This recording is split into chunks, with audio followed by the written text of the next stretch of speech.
gonna read and we're gonna talk. We're gonna learn and it's gonna rock. We're gonna answer 3 questions, it's a walk in the park. It's Mr. Clark's Corner, now here's Mr. Clark. Hi, welcome to Mr. Clark's Corner. I'm your host, Mr. Clark, and today I want to tell you a story. There was a king of a kingdom, and this king had everything. He had a giant castle, lots of horses, lots of men to fight for him. He had as much food, as much clothing as he could ever ask for. He had a happy life. He had everything he wanted. And around the kingdom, there were some other rich people. And the further away you got from the castle, the more and more poor people got. And one day the king wanted to see how his kingdom was doing. So the king dressed up like a peasant. He dressed up like someone really poor. He put on rags. He covered his face. He put on old clothes and acted like he was a very poor person.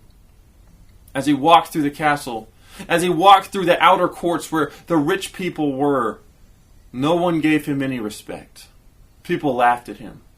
People told him to keep on moving. You don't belong here. People told this peasant to leave because they didn't know he was the king. And finally the king got to a house and he knocked on the door. And the little girl answered. And the little girl saw the man and he asked her if he could have something to eat. And the girl gave the man something to eat. She was very respectful and treated him like a person. Her mom wasn't very happy. She didn't like that she was giving this man some food, but she did it anyway. And then eventually she started hanging out with the man, and that day they played for a long time. And it came around dinner time, and she asked the man, would you stay for dinner, please? I enjoy hanging out with you. And her mother and father did not like it. And so the king, who was dressed like a peasant, said, "That's okay, I think I need to go now. Thank you for a lovely evening." And he went off, and he walked back to his castle, full of joy. The next day, the king put on his crown, he put on his royal robes, he put on his nicest clothes and his best sandals. He looked like a king. He combed his hair, he trimmed his beard, which I haven't done in a while, apparently. But he trimmed his beard, he looked really nice, he looked like a king. He rode on the royal horse, and everyone in the castle, everyone in the outer courts, all of the people bowed down in front of him and said, "Oh, king, live forever." The same people that rejected him the day before. The same people who saw a peasant and told him to leave. But the king didn't pay any attention to the people bowing before him.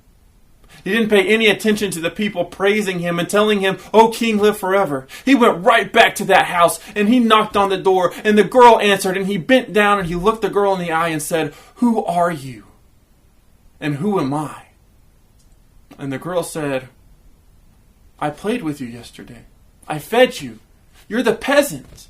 I'm the one who was with you." And the king said, "Yes. Yes, you are." This last Sunday, we talked about Peter and how he confessed Jesus as the Christ. He said, "Jesus, you are the Messiah, the one sent to save us."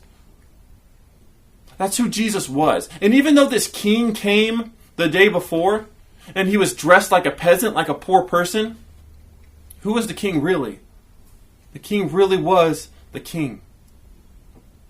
I'm going to read in John chapter 1. John is a gospel. It's the 4th book of the New Testament. And in John, we're going to talk about a character named John who wasn't the same John who wrote the book. It's kind of confusing, but there are 2 different Johns here. So John the Baptist, who was Jesus' cousin, was professing about Jesus. He was saying that the Christ is going to come. And in chapter 1, verse 29 of John, it says, "The next day John the Baptist saw Jesus coming toward him. And John said, 'Look, the Lamb of God. He takes away the sin of the world.'" See, Jesus is called a lamb because Jesus came to be a sacrifice. He came to live a humble life, almost like the king came as a peasant. He came and he died like a lamb. He didn't fight back or anything. Jesus was very much like a sacrificial lamb. And so he was called the Lamb. But guess what? Just like the king came back as the king and people bowed before him. and they worshiped him and praised him and told him, "O King, live forever," you better believe Jesus is coming back as a lion. He came as a lamb. He came as a peasant, but he is coming back as a lion. He is coming back as the king. And when Peter said, "You are the Christ, you are the Messiah," that's what Peter recognized. He said, "Jesus, you may be dressed like a lamb, like a peasant right now, but I know that you are truly the king, the Messiah." Jesus came as a lamb. He came as a regular common person, but we know that one day Jesus will return. He will come back, and he'll come back as the Lion of Judah. He will come back as the King of Kings. And we are so excited to look forward to that day. And that's our code word sound. And our code word of the day is lion. Lion, lion, because Jesus is going to come back as a lion. So write that down on a code word card and put it in the mailbox outside of my office. That brings us to today's 3 questions. Question number 1. Do you think you would accept the king as a peasant? Question number 2. What are some ways that Jesus acted like a lamb? Question number 3. When Jesus comes back, how will we know he is the king? He is a lion. Well, that's going to do it for Mr. Clark's Corner. I'm Mr. Clark. This is my corner. Thanks for joining us. Adios, amigos.